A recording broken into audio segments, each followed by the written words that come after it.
Aquela noite começou com uma inquietação que eu não conseguia explicar. Algo no ar parecia diferente, como se o mundo estivesse prestes a virar de cabeça para baixo. E foi exatamente o que aconteceu. 2 homens invadiram minha casa de repente, sem aviso. No mesmo instante, percebi que algo terrível estava por vir. Meu sobrinho, que estava comigo, ficou pálido de medo. Tentei acalmá-lo, mas ele me olhou e disse algo que nunca esquecerei: depois disso, vou matar todo mundo aqui hoje. Foi nesse momento que tudo mudou. Não era mais a mesma realidade. Eu ainda estava fisicamente ali, no mesmo lugar, mas algo havia se rompido. Era como se 2 dimensões tivessem se sobreposto. Eu podia tocar as coisas, sentir minha própria pele, mas ao mesmo tempo sabia que não estava mais no mundo que conhecia. Era um lugar sombrio, aterrorizante. Um inferno. Os gritos eram ensurdecedores, o desespero ecoava por todos os lados. Não eram apenas sons, mas uma energia de sofrimento puro, de arrependimento que parecia consumir tudo. Eu entendia, sem precisar de palavras, que aquelas pessoas ali não tinham mais volta. E naquele instante, todas as minhas dúvidas sobre fé desapareceram. Sempre acreditei em Deus, mas havia momentos em que a incerteza me rondava. Não mais. Aquele pesadelo deixou tudo claro. Meu nome é André, e hoje vou contar como cheguei a esse ponto. Minha história não começou fácil. Desde o nascimento, enfrentei dificuldades. Nasci prematuro, com complicações que quase me tiraram a chance de viver. Passei meses no hospital, lutando para me desenvolver, até finalmente ir para casa no dia do aniversário do meu pai. Ele, na época, era um treinador de boxe profissional, então desde cedo estive cercado por luvas, ringues e a disciplina do esporte. Meu irmão, Jason, que considero como um irmão de verdade, também seguiu esse caminho. Meu pai o treinou desde pequeno, e ele se tornou um dos melhores pugilistas amadores dos Estados Unidos por anos. Chegou a ser cotado para a equipe olímpica de 2000, mas uma lesão acabou com seus planos. Crescer nesse ambiente me deu uma base forte, mas nem tudo foi simples. Quando criança, sofri bullying na escola.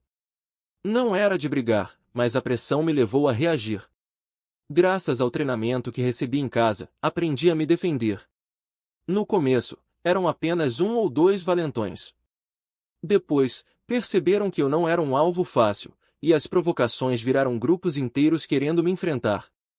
Para me proteger, comecei a me aproximar de pessoas que também andavam armadas ou envolvidas com gangues. Era uma forma de garantir que ninguém mexeria comigo. Infelizmente, essa proteção veio com um preço. Comecei a beber, fumar e, mais tarde, a carregar armas. Foi por volta dos 15 ou 16 anos que entrei no mundo do tráfico. Vendo amigos ganharem dinheiro fácil vendendo maconha, achei que seria simples. E, na época, realmente era lucrativo. Com o tempo, passei a vender drogas mais pesadas, como heroína. Transportava mercadoria entre estados, sempre buscando formas de aumentar os lucros. Meu sobrinho, que morava comigo na época, também se envolveu. Era uma maneira rápida de melhorar de vida, ou pelo menos era o que pensávamos. Naquela época, eu morava em Los Angeles, mas minha mãe trabalhava muito e não conseguia me acompanhar como deveria. Foi quando tive mais liberdade e comecei a explorar esse lado perigoso da vida. Depois, me mudei para Las Vegas para morar com meu pai, que havia se mudado para lá com Jason para dar continuidade à carreira dele no boxe. Jason ainda estava treinando para as Olimpíadas, e eu vivia com meu pai, minha madrasta, que sempre considerei minha mãe, e ele. Foi em Las Vegas que as coisas começaram a desandar de vez. Mas antes de chegar nesse ponto, preciso explicar como tudo se conecta. Meu sobrinho não morava comigo nessa fase, mas a vida que eu levava acabou me arrastando para uma situação da qual não havia como escapar. E foi assim que, em uma noite fatídica, um traficante invadiu minha casa para cobrar uma dívida. Levei 2 tiros. E foi aí que minha vida mudou para sempre. Exatamente naquele instante, como se o tempo tivesse parado. Eu estava ali, deitado sobre meu filho, sentindo o peso do meu próprio corpo protegendo dele, quando ouvi o primeiro disparo. O som foi ensurdecedor, ecoando pelas paredes do apartamento como um trovão em um pesadelo. O segundo tiro veio logo em seguida, e eu senti uma dor lancinante atravessar meu peito, como se alguém tivesse enfiado uma faca em brasa dentro de mim. Mas, estranhamente, o que mais me marcou não foi a dor física, e sim a sensação de que algo maior estava acontecendo. Enquanto eu caía, ainda tentando cobrir meu filho com meu corpo, uma luz intensa começou a se formar ao meu redor. Não era uma luz comum, daquelas que vemos no dia a dia. Era algo puro, quase palpável, como se cada partícula de ar ao meu redor estivesse carregada de uma energia divina. E então, de repente, eu não estava mais ali. Não no sentido físico, pelo menos. Meu corpo ainda estava no chão, mas minha consciência, minha alma, parecia ter sido transportada para outro lugar. Eu me vi flutuando acima da cena, observando tudo de cima. Vi os homens que haviam invadido minha casa, vi meu filho encolhido de medo, vi meu próprio corpo caído, imóvel. Mas o mais impressionante foi perceber que, mesmo naquele momento de caos, havia uma presença ao meu lado. Não era algo que eu pudesse tocar ou ver claramente, mas eu sentia. Era como se alguém estivesse me guiando, me mostrando aquilo tudo com um propósito. E então, uma voz, não uma voz audível, mas algo que ressoava dentro de mim, me disse: "Você ainda tem uma escolha." Foi nesse instante que entendi que não era apenas meu corpo que estava em jogo. Era minha alma. E a decisão que eu tomasse ali determinaria para onde eu iria depois. A visão do inferno ainda estava fresca na minha mente, os gritos, o desespero, a escuridão sufocante. Mas agora, diante daquela luz, eu sentia algo diferente: paz. Não uma paz qualquer, mas uma paz profunda, como se todas as minhas dúvidas, meus erros e meus medos estivessem sendo lavados por algo maior do que eu. Eu sabia que, se escolhesse me entregar àquela luz, minha vida nunca mais seria a mesma. Mas também sabia que, se virasse as costas, o inferno que eu tinha visto seria meu destino eterno. Então, com toda a força que me restava, eu sussurrei, não com a boca, mas com o coração: sim. Eu escolho você. No mesmo instante, senti uma mão invisível me puxar de volta. Não para o chão, não para a dor, mas para uma nova realidade. Quando abri os olhos, estava de volta ao meu corpo, ainda deitado sobre meu filho, mas agora com uma certeza que nunca tinha sentido antes: eu tinha sido poupado. Não apenas da morte física, mas de algo muito maior. E naquele momento, soube que minha vida não me pertencia mais. Pertencia a algo, ou alguém, que tinha um plano para mim. Os homens já tinham ido embora. Meu filho estava chorando, assustado, mas vivo. E eu, mesmo ferido, senti uma força que nunca tinha experimentado. Não era a força dos músculos, mas a força de saber que, não importa o que acontecesse dali em diante, eu não estava mais sozinho. Algo, ou melhor, alguém, tinha me segurado quando eu mais precisei. E essa certeza mudou tudo. Naquele instante, as palavras brotaram dentro de mim sem que eu precisasse pronunciá-las. Não era uma oração como as outras, daquelas que se dizem de joelhos ou com as mãos postas. Era um clamor desesperado, um pedido que rasgava o peito: não assim, Senhor. Mas se tiver que ser, poupe meu filho. Eu não entendia por que, naquele exato momento, eu havia precisado atirar no meu sobrinho. Mas algo maior do que eu parecia ter guiado minha mão. Talvez fosse o jeito que Deus tinha escolhido para que tudo acontecesse. Quando meu sobrinho saiu do quarto, disparou contra o teto. Os dois homens que estavam ali começaram a gritar, a xingar, e em segundos fugiram do apartamento. Levantei-me com dificuldade, o corpo latejando, e corri para verificar se meu filho estava seguro. Tateei na escuridão até encontrar o interruptor. Quando a luz acendeu, ele me olhou nos olhos, os rostinhos banhados em lágrimas, e disse: "Papai, eles atiraram em você." Foi naquele momento, ao ouvir aquelas palavras: "Papai, eles atiraram em você", que senti a dor explodir. O fogo se espalhou pelo corpo, o sangue começou a escorrer, quente e espesso, manchando minhas roupas. Mas antes que o desespero tomasse conta, ordenei ao meu filho: "Vá para o banheiro, tranque a porta e não saia por nada nesse mundo." Foi como se uma onda de energia me invadisse. Mesmo ferido, mesmo com o sangue escorrendo, uma força que eu não conhecia tomou conta de mim. Lembrei-me de como havia ajudado a criar meu sobrinho quando ele era mais novo, de como, em alguns momentos, eu tinha falhado com ele. E então, olhando nos olhos dele, disse: Você sempre falou que podia comigo quando ficasse mais velho. Pois aqui está sua chance. Agarrei-o com uma força que nem eu sabia que tinha e o arremessei contra a parede da sala. Seus olhos se arregalaram de terror, e ele gritou: Não me mate! Não me mate! Quando o levantei de novo, bati-o contra a parede com ainda mais violência. Você vai morrer hoje, Rosney. E vou ser eu quem vai te matar. Ele implorou, chorou, pediu perdão. Por favor, não me mate. Eu sinto muito. Foi então que meu filho abriu a porta do banheiro e, com a voz trêmula, suplicou: Papai, por favor, não o mate.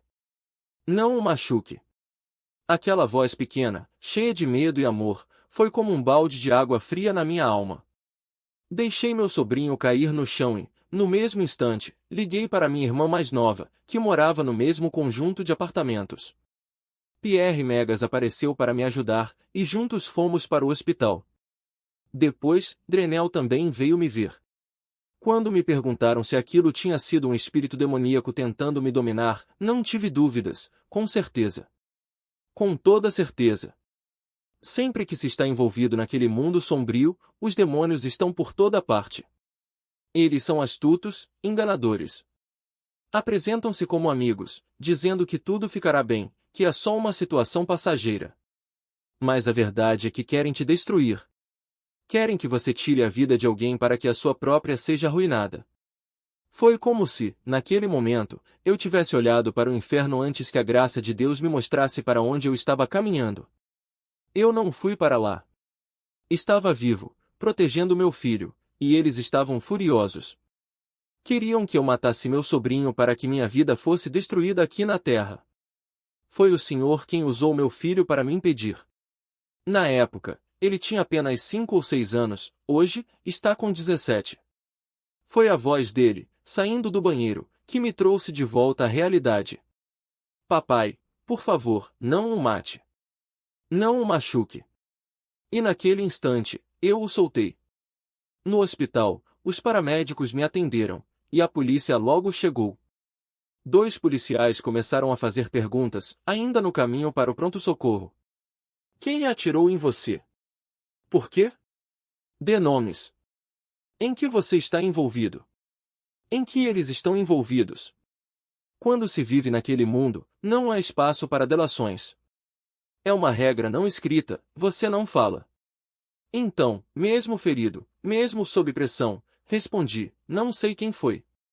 Não sei por quê. Não sei de nada. Eles insistiram por mais de 1 hora, tentando me fazer confessar ou dar alguma pista. Mas eu não cedi. 1 ou 2 semanas depois, já em casa, meu sobrinho apareceu. Estava com os olhos vermelhos, chorando, pedindo desculpas. Disse que entendia se eu nunca mais quisesse falar com ele. Naquela mesma época, faltavam poucos dias para o aniversário da minha sobrinha, e a festa seria na Califórnia. Perguntei se ele queria ir comigo, para espairecer, para tentar colocar a cabeça no lugar. Não, tio, ele respondeu. Vou ficar bem. Mas quero que saiba que sinto muito e que te amo. Te vejo quando você voltar. Insisti mais uma vez, mas ele recusou. Enquanto eu estava na Califórnia, minha madrasta ligou, desesperada. Chorava tanto que mal conseguia falar. Atiraram nele, disse, entre soluços. Vi no noticiário. Você sabe aqueles tênis que ele usava o tempo todo? Ninguém mais por aqui tinha um igual. Foi ele. O corpo dele estava caído no chão. Atiraram nele e o mataram na hora. Mais tarde, naquela mesma noite, eles voltaram para terminar o serviço. Procuraram por mim, queriam me matar. Mas, pela graça de Deus, o Espírito Santo me protegeu. Eu não estava lá.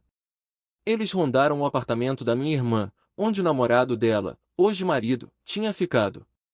Audrey, ele disse, tem alguém circulando por aqui, em círculos pelo condomínio, saindo do carro, indo até a porta do apartamento e voltando, como se estivessem procurando algo, ou alguém.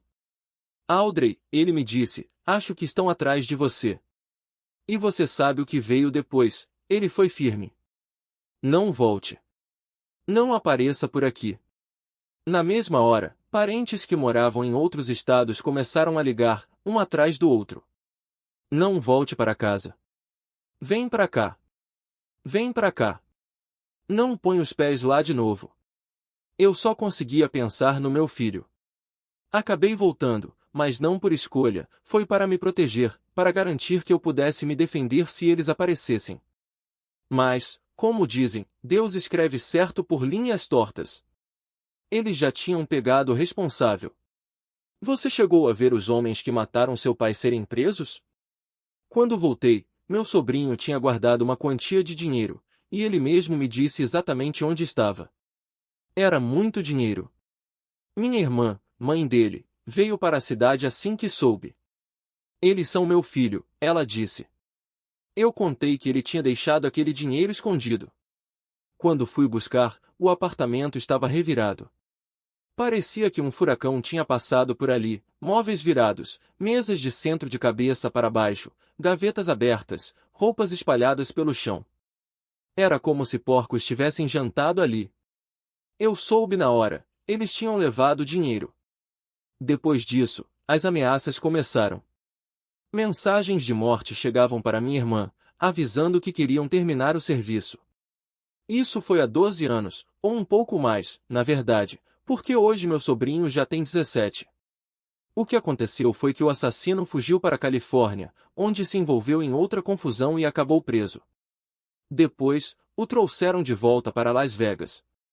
Ele foi a julgamento e hoje cumpre prisão perpétua. E seu pai, o treinador de boxe, onde estava durante tudo isso? Ele estava por perto. Sempre esteve na área, acompanhando de perto, mas mantendo distância. Até no enterro do meu irmão ele não apareceu, com medo de que os criminosos voltassem para retaliar. Não quis arriscar. Sinto muito pelo que aconteceu com seu sobrinho. Quantos anos ele tinha quando tudo isso aconteceu? 25. Acho que muito do meu comportamento e das minhas feridas vem da falta daquela relação mãe e filho que eu sempre desejei, que sempre busquei.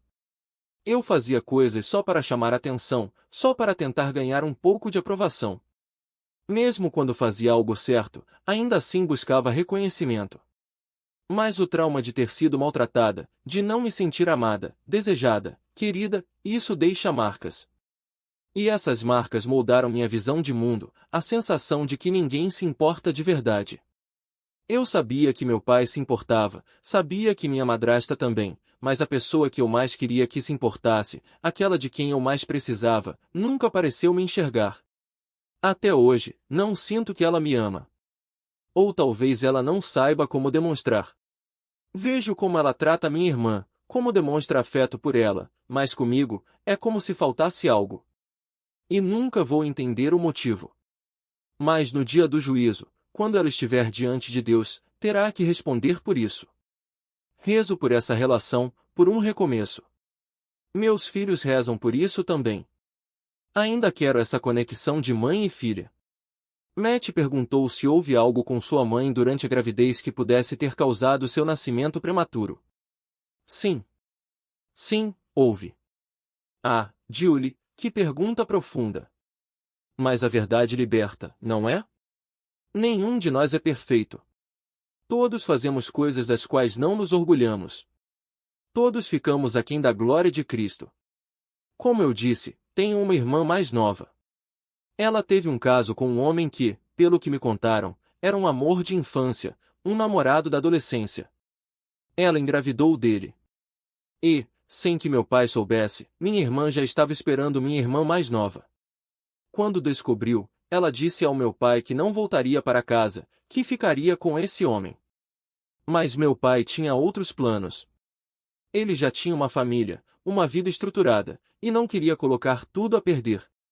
Então, quando ela ligou dizendo que não voltaria, que ficaria com o outro, ele recusou. Foi aí que ela decidiu voltar para casa e revelou que estava grávida. Tenho muito respeito pelo meu pai. Eu o honro acima de tudo. Não existe pai melhor neste mundo. Ele é incrível. Quando minha irmã nasceu, ele a criou desde o primeiro dia. Estava presente em tudo. Mas desde então, sempre senti que ela era a filha preferida, a menina de ouro. Afinal, era a filha do grande amor da juventude da minha mãe, o homem com quem ela sonhava. Comigo, foi diferente. Não sei se minha mãe já tinha um caso com ele antes de eu nascer, mas acredito que sim. E acho que ela tentou me matar enquanto eu ainda estava em seu ventre. Talvez achasse que eu atrapalharia os planos dela com ele, que eu estragaria tudo. Mas, sim, ela tentou. Queria que eu não nascesse. Eu sei disso. Um pastor me mostrou uma passagem da Bíblia que fala sobre isso. Você já percorreu o caminho do perdão? Ou ainda está nesse processo? Ah, eu já perdoei. Amo minha mãe.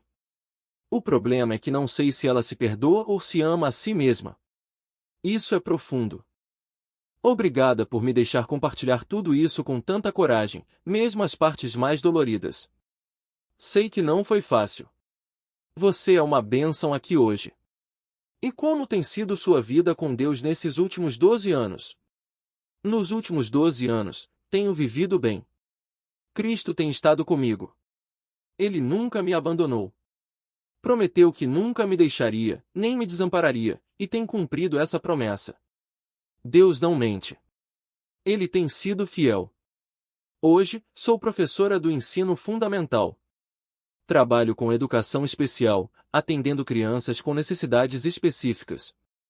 Também sou terapeuta ABA, ajudando crianças no espectro autista. É um trabalho que me realiza. Quando vejo o progresso delas, quando percebo que estão aprendendo, se desenvolvendo, é como se eu recebesse um presente todos os dias. Além disso, tenho meus filhos, eles são minha maior motivação. Tento ser para eles o que sempre quis ter, uma mãe presente, amorosa, que os apoie em tudo. Não é fácil, claro. Ainda lido com as feridas do passado, mas a fé me sustenta. A cada dia, escolho confiar que Deus está no controle. E, aos poucos, vou aprendendo que o amor verdadeiro não é algo que se exige, mas algo que se constrói, mesmo quando as bases não foram as melhores. E hoje, olhando para trás, percebo que algumas coisas ainda precisam ser ditas, ou melhor, vividas, no tempo certo. Nem tudo está completamente revelado, nem para todos. Minha mãe, por exemplo, ainda não sabe de tudo. Tenho meus motivos para isso, e respeito o processo. O que importa é que, ao meu lado, tenho uma esposa incrível, uma mulher que me apoia incondicionalmente, e uma filha linda, que enche minha vida de luz. Minha esposa, aliás, foi quem mais me incentivou a compartilhar minha história. Foi ela quem insistiu, quem não deixou que eu desistisse dessa entrevista. Ela acreditou em mim quando eu mesmo duvidava. E, de coração, sou grato por isso. Deus tem aberto portas que eu nem imaginava. Ele me deu favor onde eu não merecia, me colocou sob a mentoria de pessoas que me ajudaram a crescer, e hoje sirvo como pastor de jovens. Cristo tem guiado cada passo. Agora, moro no Sudeste, e vejo sua mão agindo em tudo. Ele me abençoou com uma família linda, uma esposa que é minha parceira em tudo, e uma filha que é minha alegria. Amo cada detalhe disso, do fundo do meu coração. Quando me perguntaram o nome da minha esposa, respondi, Rihanna. Rihanna, obrigado por ouvir a voz de Deus e por encorajar seu marido. Foi um presente sobrenatural como tudo isso aconteceu hoje. E, para encerrar, gostaria de fazer uma oração. Vamos juntos? Pai, elevamos o teu nome. Te agradecemos por cada palavra que sai da nossa boca e que possa te agradar, tocar alguém, abençoar vidas. Que meu testemunho inspire outros a buscar um relacionamento contigo, a sentir o teu chamado no coração e a te aceitar como Senhor. Obrigado por me abençoar em cada área da minha vida. Peço que continues abençoando Júlia e seu marido, e sou profundamente grato por esta oportunidade de compartilhar minha história para a tua glória e para o teu reino. Em nome de Jesus, amém.